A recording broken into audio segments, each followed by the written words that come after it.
जय बोलो देवादिदेव खजराट श्री भगवान महावीर स्वामी की जय जय जय। अहिंसा परमो धर्म की जय जय जय। परम पूज आचार्य गुरुवर श्री विद्यासागर जी महाराज जय जय जय। पूज मुनिवर श्री प्रमाण सागर जी महाराज की। मनुष्य के जीवन में उसकी भाषा और बोली का बहुत महत्वपूर्ण स्थान है। हमारा समस्त व्यवहार हमारी भाषा या वचन व्यवहार से चलता है। हमारी भाषा में यदि सच्चाई होती है तो वह सबके मन को हरती है और उसकी प्रामाणिकता भी रहती है। और जिनकी भाषा अप्रामाणिक होती है, जो झूठ बोलता है, लोग उस पर कभी भरोसा और विश्वास नहीं करते। आज बात उसी की आप सबके बीच करनी है। हमारे पास वाणी है, भाषा है, हम बोलते हैं, बोलने की कला में भी निपुण है। पर हमें ये देखना है कि मेरी वाणी में सच्चाई का पुट कितना है। सच बोलने का हमारा अभ्यास कैसा है। आप अपने मन से पूछिए कि मैं 24 घंटे में जो बोलता हूँ उनमें सच ज़्यादा रहता है या झूठ? क्या रहता है? हाँ, झूठ रहता है। और कोई आपसे झूठ बोले तो आपको अच्छा लगता है क्या? नहीं लगता है। मुझसे कोई झूठ बोले, मुझे पसंद नहीं, तो मेरी झूठ को कोई दूसरा कैसे पसंद करेगा? कभी विचार किया आपने? दूसरों की जो बातें मुझे पसंद नहीं, मेरी उस बात को कोई दूसरा भी पसंद नहीं कर सकता। ये एक बहुत बड़ी बात है। तो मेरे झूठ को जब कोई दूसरा पसंद नहीं करेगा तो मैं उस झूठ को कैसे सम्मान दूं? उस झूठ को अपने जीवन में कैसे स्थान दूं? अब सच सवाल है सच का। तो सच हमारे जीवन में कैसे प्रतिष्ठापित हो? प्राय लोग जब सच की बात करते हैं तो सत्य बोलने का नाम ही सच मानते हैं। संत कहते हैं सच बोलना सच है, पर केवल सच बोलना ही सच नहीं है। आज 4 बातें आप सबसे करूंगा। सत्य बोलो, प्रिय बोलो, अप्रिय सत्य मत बोलो और प्रिय असत्य मत बोलो। सत्य, प्रिय, सत्य के साथ प्रिय होना चाहिए। केवल सच्चाई ही नहीं, सच्चाई के साथ अच्छाई भी होनी चाहिए। सत्यम ब्रूयात् प्रियम ब्रूयात् ना ब्रूयात् सत्यम अप्रियम ना नृतम च प्रियम ब्रूयात् ऐसा धर्म सनातन है। सत्य बोलो, प्रिय बोलो, अप्रिय सत्य मत बोलो और प्रिय असत्य से बचो।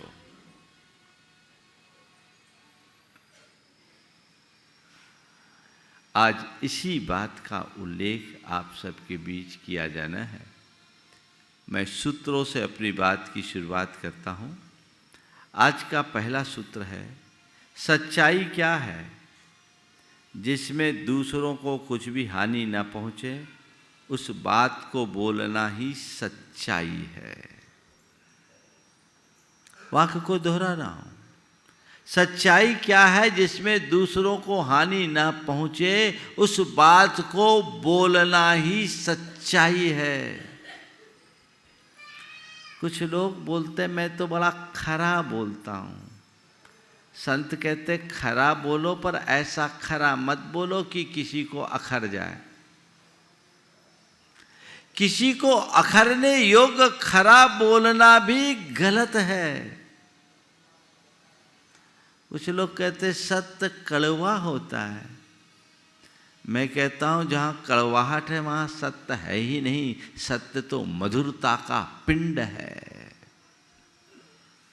सत्य बोलिए पर प्रिय बोलिए। सीधे सीधे ऐसी बात मत कह दीजिए जो व्यक्ति के हृदय को चुभ जाए।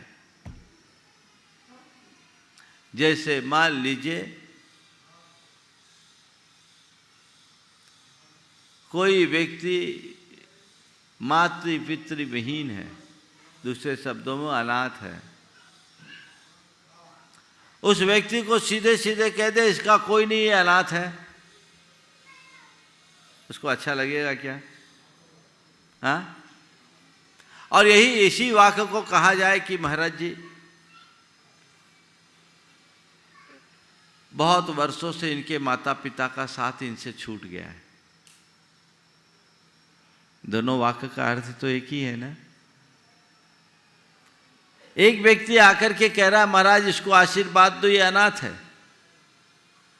और दूसरा व्यक्ति आके कह रहा है महाराज इसको आशीर्वाद दो, इसके माँ बाप का साथ इससे छूट गया, आपके आशीर्वाद की इसे प्रबल आवश्यकता है। बात एक ही है पर दोनों का आशय बहुत अलग अलग है, दोनों का प्रभाव भी अलग अलग है। कभी किसी व्यक्ति की जाति सूचक शब्दों का सीधे सीधे प्रयोग मत करो। कभी किसी व्यक्ति के कुल की बात को सीधे सीधे मत कहो। कभी किसी व्यक्ति की पारिवारिक और आर्थिक स्थिति एक साथ सीधे सीधे प्रकट मत करो, क्योंकि ये बातें अगर कमजोर हो तो मनुष्य को चुभती है। कोई ऐसी बात जो सामने वाले को अप्रिय लगे अपने जबान से कभी मत निकालो। ऐसे शब्द जिससे सामने वाले के मन को नुकसान पहुंचे अथवा उस व्यक्ति को और कोई दूसरा नुकसान हो जाए, वहां आप चुप रहिए, राजदार बने रहिए। किसी के ऐसी बात को आप प्रकट कर रहे हैं जिससे उसको नुकसान होने वाला है तो वह सत्य नहीं असत्य है। हमने तो सच सच बता दिया। ये चुगलखोरी होती है ना, उसमें कई लोग सच्ची चुगली करते हैं पर उसका परिणाम झूठा निकलता है। किसी ने किसी के बारे में किसी से किसी संदर्भ में कुछ कहा, मान लो उसके मन में उसका पूर्वाग्रह था या उस समय उसका मानसिक संतुलन थोड़ा अलग था, उसके अंदर क्रोध का आवेग था, गुस्से में किसी ने किसी के बारे में कोई अशोभन टिप्पणी करी और आपने सुनकर के उसको ले जाकर जोंका तो थोड़ा नमक मिर्च भी लगा दिया और कम्युनिकेट कर दिया। बोला तो सही है लेकिन परिणाम बुरा है। उससे सामने वाले का एक दूसरे के प्रति वैमनस्य बढ़ा, बैर बढ़ा, तो वो सत्य सत्य कहलाने की श्रेणी में नहीं आएगा, वो असत्य बन गया। एक बात ठान लीजिए, अगर किसी व्यक्ति की कोई गलती भी है तो उसे इस तरीके से प्रस्तुत न करे जिससे उसको अतिरिक्त हानि पहुंचे, चाहे वह उसकी प्रतिष्ठा और छवि को मलिन करती हो, चाहे उसे आर्थिक हानि हो या उसके पारिवारिक संबंधों को नुकसान पहुंचाता हो या उसकी सामाजिकता पर असर डालती। आपको ये देखना है कि मेरी बोली का परिणाम क्या निकलेगा। ये अपने हृदय में एकदम अंकित कर लेना है कि मुझे ऐसा सच कभी नहीं बोलना जिससे किसी के लिए हानि पहुंचे। इस वाक्य को गहराई से समझिए। सच्चाई क्या है? जिसमें दूसरों को कुछ भी हानि ना पहुंचे, उस बात को बोलना ही सच्चाई है। सत्य के साथ हित होना चाहिए।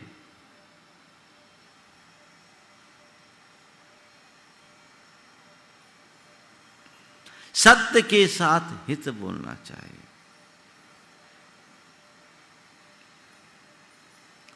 सत्यम प्रियम च हितम प्राहु सुनितम सुनतव्रता तत्सत्यम अपि नो सत्यम अप्रियमा हितम च यत्।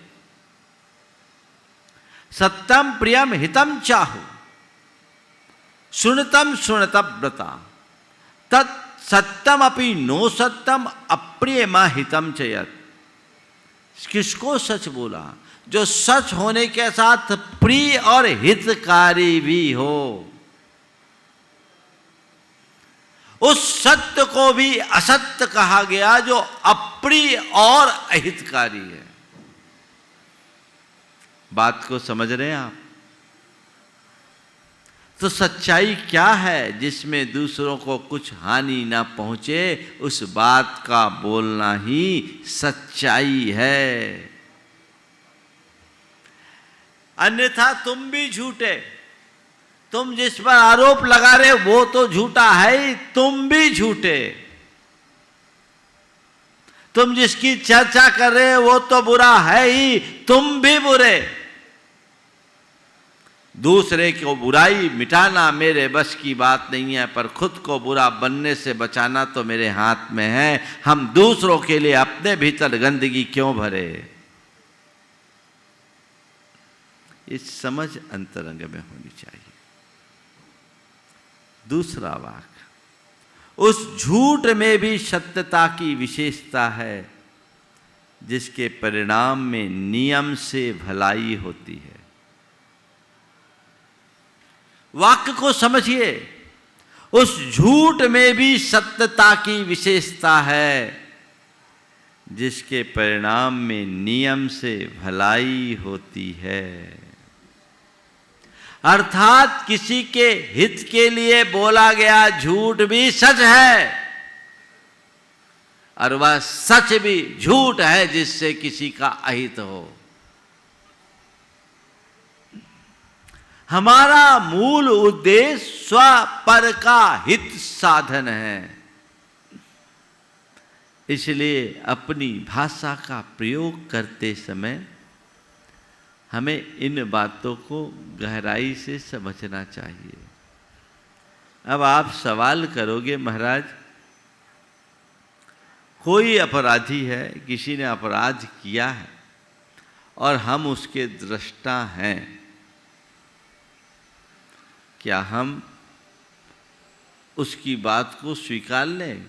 हम बोलते हैं, बताते हैं तो हमारी गवाही से उसको सज़ा मिलती है और उसकी सज़ा से उसका हित होता है, तो इस कथनानुसार तो हमें चुप रहना चाहिए, नहीं बोलना चाहिए। और अगर ऐसा हम करते हैं तो क्या अपराध और अपराधी को बढ़ावा नहीं मिलेगा? है ना? शायद आपका सवाल हो। मैं आपको इस संदर्भ में दो बातें कहूँगा।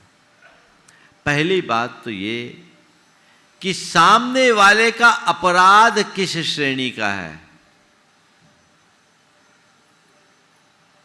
अगर कोई छोटा मोटा अपराध है जिससे व्यक्ति, समाज और देश को कोई बड़ा नुकसान न हो और उस व्यक्ति के हृदय में अपराध बोध है, तो हमें अपनी कुशलता का परिचय देकर उसे बचाना चाहिए, क्योंकि उसमें उसकी भलाई है। और कोई संगीन अपराध है तो हमें राष्ट्रीय और सामाजिक व्यापक हितों को देखते हुए अपने विवेक से व्यवहार करना चाहिए। वहाँ उसे छिपाना ठीक बात नहीं है, वो अपराध है।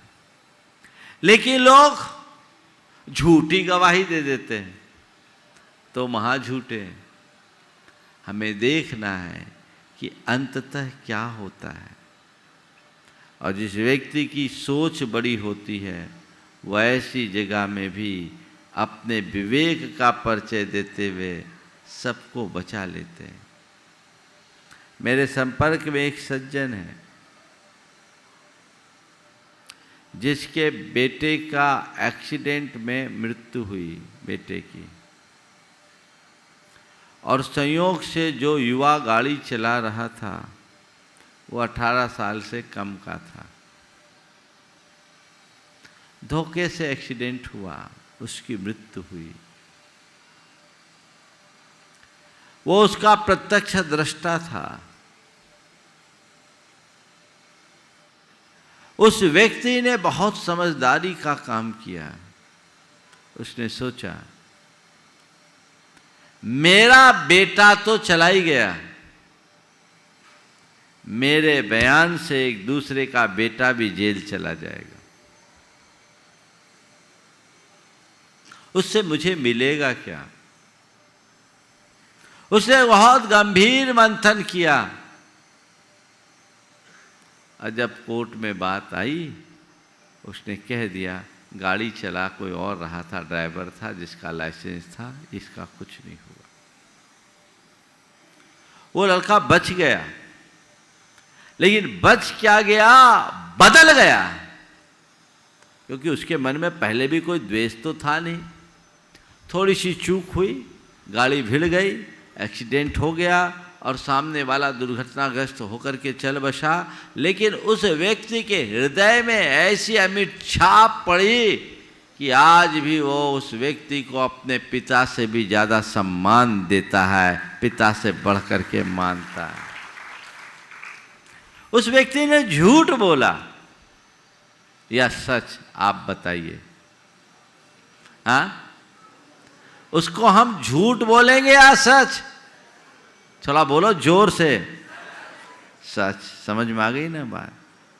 तो ऐसा सच मत बोलो जिससे किसी का हित हो, और किसी का हित होने के लिए, हित करने के लिए थोड़ा झूठ भी बोल दो तो चलेगा। हित कर सच बोलो। कदाचित हितकारी झूठ भी बोल दो, पर अहितकारी सच कभी मत बोलो। तो सत्य बोले, प्रिय बोले। क्या बोले? प्रिय, मीठा बोले। थोड़ा सा चाशनी मिला करके बतासे में कड़वी दवाई भी दी जा सकती है ना? कितनी कड़वी दवाई हो, अगर बतासे में दे दो तो अच्छा लगता है ना? और सीधे सीधे तो गड़बड़ होगा, है ना? वो आप उसको नहीं ले पाएंगे। तो सीधे सीधे मत लो, शुगर कोटेड होना चाहिए। और आपकी जबान में कड़वी सी कड़वी दवा को शुगर कोट करने की फैक्ट्री लगी है। वो प्रोसेस अपना लीजिए। थोड़ा सा अपने विवेक बुद्धि का परिचय दीजिए। शब्द को प्रयोग में लाने से पहले एक पल का विचार कर लीजिए। आप पाएंगे कि आपके मुख से मिठास झर रही है और आपके संबंध भी मधुर बन जाएंगे। सीधे सीधे खरा खरा सुनाना अच्छी बात नहीं है। और लोग बोलते हैं अरे मैंने तो खूब खरी खोटी सुना दी। क्या कहना है? खरी खोटी सुना दी। मैं आपको बताऊं, अगर तुम सुना रहे हो ना तो खोटा ही है। सुनना हमारा काम है, सुनाना हमारा काम नहीं। किसी से भी बोलो, बात करते समय ध्यान रखो, 4 प्रकार की भाषा से बचो। आरोप की भाषा से बचो, अपमान की भाषा से बचो, आलोचना परक वचनों से बचो, और आदेश परक वचनों से बचो। किसी पर आपने आरोप लगाया, वो उसको अप्रिय लगेगा।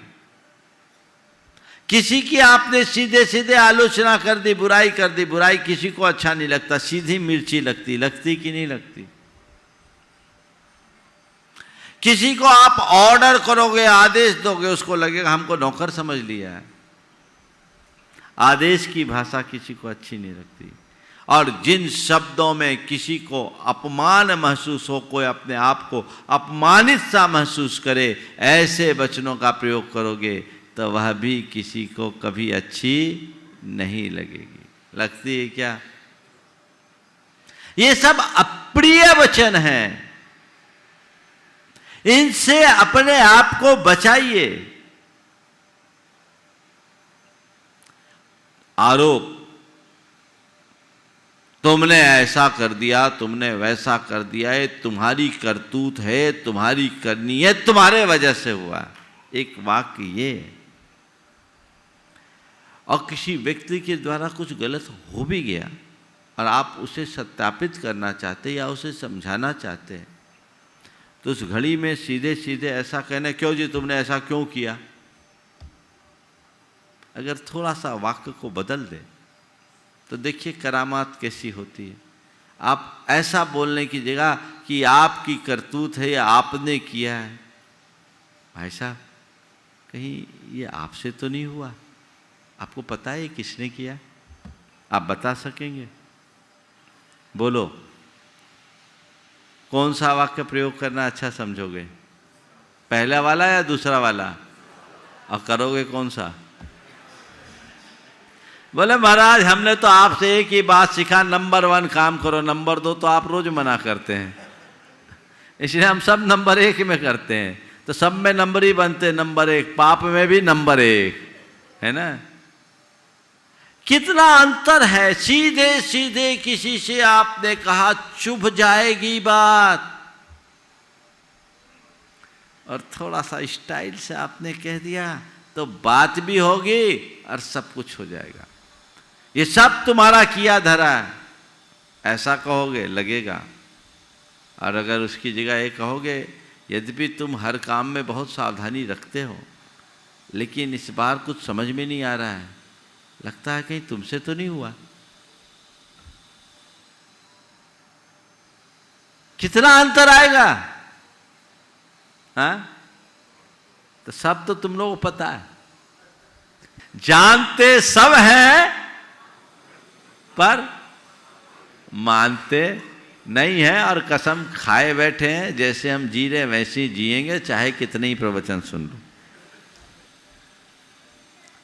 सीधे सीधे आरोप कभी मत चलो, एक सिद्धांत अपना बनाओ। आदेश के स्वरों में आप कोई काम मत कहो, कोई शब्द मत कहो, ये काम करो, वो करो, ऐसा करो, वैसा करो, ये लाओ, वो लाओ, ये उठाओ, वो धरो। जैसे आपने सामने वाले को नौकर समझ लिया, मैं कहता हूँ नौकरों से भी आदेश की भाषा का प्रयोग नहीं करना, अनुरोध की भाषा का प्रयोग करो। उसकी जगह अगर आप करो, अगर ऐसा कर लो तो अच्छा रहेगा। क्या आप ये कर सकते हैं? क्या आप मुझे थोड़ा इस कार्य में अपना अमूल्य सहयोग प्रदान करेंगे? क्या आप इतने बजे मुझे समय दे सकते हैं, मुझसे मिल सकते हैं? कितना अंतर आ गया? लगेगा अच्छा? अच्छा क्या लगेगा, सामने वाला तुम्हारा अपना बन जाएगा। थोड़ा बदलाव लाओ, थोड़ा सा बदलाव, और ज्यादा कुछ करने की जरूरत नहीं है। अप्रिय शब्दों से बचो। आलोचना, तुमसे तो कुछ बनता ही नहीं, तुम किसी काम के नहीं, सिर्फ गलती पर गलती करते, कोई भी काम किए गलती। और आप लोग आलोचना परक शब्दों का प्रयोग रोज करते हो, है ना? पत्नी ने भोजन परोसा, सब कुछ अच्छा है ना? बस थोड़ा सा एक सब्जी में नमक की मात्रा थोड़ी कम हो गई, क्या प्रतिक्रिया करते हो? क्या प्रतिक्रिया करते हो? ईमानदारी से बोलो। चुपचाप खाते हो कि हल्ला मचाते हो? हाँ, क्या बोलते हो? इतने बरस हो गए आज तक रोटी बनाना नहीं जानते, पूरा खाना गोबर कर दिया, कोई स्वाद ही नहीं है, तुम्हें कुछ आता ही नहीं, तुम तो कोई काम की ही नहीं हो, यही बोलोगे? हालांकि काम उसी से बनेगा, लेकिन उस समय पता नहीं क्या क्या निकलेगा। हाँ? अगर इसकी जगह थोड़ा सा मेरी तरह भाषा का प्रयोग करो। आज भोजन तुमने बहुत अच्छा बनाया, सब कुछ बहुत अच्छा है, परोसगारी भी तुम्हारी बहुत अच्छी है, रोज़ तुम भोजन अच्छा बनाती हो, तुम्हारे भोजन की मैं जितनी सराहना करूं कम है। और आज तुमने सब्जी भी बहुत अच्छी बनाई, सब कुछ अच्छी बनाई, और सारी सब्जियों का टेस्ट भी अच्छा था। एक वो वाली जो टेस्टी ना ऐसी सब्जी लगता है उसमें तुम नमक डालना भूल गई। क्या हो गया? बोलो बोलो। अरे महाराज इतनी सबूरी हो तब तो वहां तो सीधे फायर। कितना अंतर है। अगर अपने व्यक्तित्व को निखारना चाहते हो और अपने संबंधों को मधुर बनाना चाहते हो तो अपने भीतर ऐसे परिवर्तन के लिए ठानना पड़ेगा। खुद के भीतर संकल्प जगाना होगा कि मुझे ये करना है, करना नहीं करना ही है। मुझे चेंज करना है, अपने भीतर परिवर्तन करना है, अपने भाषा को, अपने व्यवहार को, अपनी भावना को बदल के रहना है। असंभव नहीं है। और अपमानजनक शब्दों का प्रयोग, घटिया शब्दों का प्रयोग, अपशब्दों का उच्चारण, अबे तबे करके, रे तू करके बात करना, गाली गलौज करना, ये किसी सभ्य मनुष्य के लिए शोभा नहीं देता। ये सब अप्रिय शब्द है। ऐसे अप्रिय वचनों के प्रयोग से सदैव बचिए। कोई कठिनाई है? हमारे पास ऐसा तो नहीं कि खराब शब्दों का ही स्टॉक भरा, अच्छे शब्द नहीं है मेरे पास, हाँ है कि नहीं? तो जब हमारे पास अच्छे शब्दों की भी व्यवस्था है तो हम बुरे शब्दों का प्रयोग क्यों करें? इसी कुरल काव्य में एक प्रकरण में पीछे आया था कि जो लोग अच्छे शब्दों को छोड़कर अपशब्दों का उच्चारण करते हैं वे पके और मीठे फलों को छोड़कर कच्चे और खट्टे फलों को खाना पसंद करते हैं। तो मुंह खट्टा हो, दांत खट्टे होंगे, क्या काम का? जिस मनुष्य के विचार जितने उन्नत होते हैं उसके मुख में वचन भी उतने ही परिष्कृत होते हैं, उतने ही पवित्र होते हैं, निर्मल होते हैं, मधुर होते हैं। अपने वचनों का प्रयोग हमें उसी तरीके से करना चाहिए। अगर इतनी सी सावधानी रख लो तो रोज का जो झगड़ा है खत्म हो जाएगा। वचनों से ही महाभारत हुआ और बोली से ही महाभारत को शांत किया जा सकता है। जिस बात को तुम्हारा मन जानता है कि वह झूठ है, जिस बात को तुम्हारा मन जानता है कि वह झूठ है, उसे कभी मत बोलो, क्योंकि झूठ बोलने से स्वयं तुम्हारी अंतरात्मा तुम्हें जलाएगी। समझ गए? छोटे छोटे स्वार्थों में झूठ मत बोलो। बिना प्रयोजन झूठ मत बोलो। अपने आप को झूठा बना के क्या करोगे? कई लोग हैं जो बोलते ही रहते हैं, फांकते हैं, जिनको फेंकू बोलते हैं, कुछ ना कुछ बोलते रहते हैं। उस व्यक्ति की बात पर कोई प्रभावित होगा? उस व्यक्ति की बात पर कोई विश्वास करेगा? कोई नहीं करेगा। वो अंदर से तुम्हें मालूम है ये झूठ है तो तुम्हारी अंतरात्मा तुम्हें जलाएगी, तुम्हारा पतन तो है ही। और एक बार बोले गए झूठ को छुपाने के लिए मनुष्य 100 झूठ और बोलने को बाध्य होता है। उनसे बचना चाहिए। अगला वाक्य है, देखो जिस मनुष्य का मन सत्य व्रत से पवित्र है वह सबके हृदय पर शासन करेगा। जिस मनुष्य का मन सत्य व्रत से पवित्र है वह सबके हृदय पर शासन करेगा। पर दूसरों के हृदय में शासन तभी होगा जब खुद पर अनुशासन हो, है ना? अपने वचनों में संयम, सत्य के प्रति निष्ठावान बनिए। ये संकल्प अपने मन में जगाइए। और अगला वाक्य है, जिसका मन सत्यशीलता में निमग्न है वह पुरुष तपस्वी से भी महान और ऋषियों से भी श्रेष्ठ है। जिसका मन सत्यशीलता में निमग्न है वह पुरुष तपस्वी से भी महान और ऋषियों से भी श्रेष्ठ है। वो श्रेष्ठता तुम एक साधारण व्यक्ति के भीतर घटित हो सकती है केवल सत्य के प्रताप से। ऐसा सत्य हमारे जीवन में प्रतिष्ठित हो, हम सत्यशील बनकर अपने जीवन को आगे बढ़ा सके, इस पवित्र भाव के साथ आज यहीं पर विराम।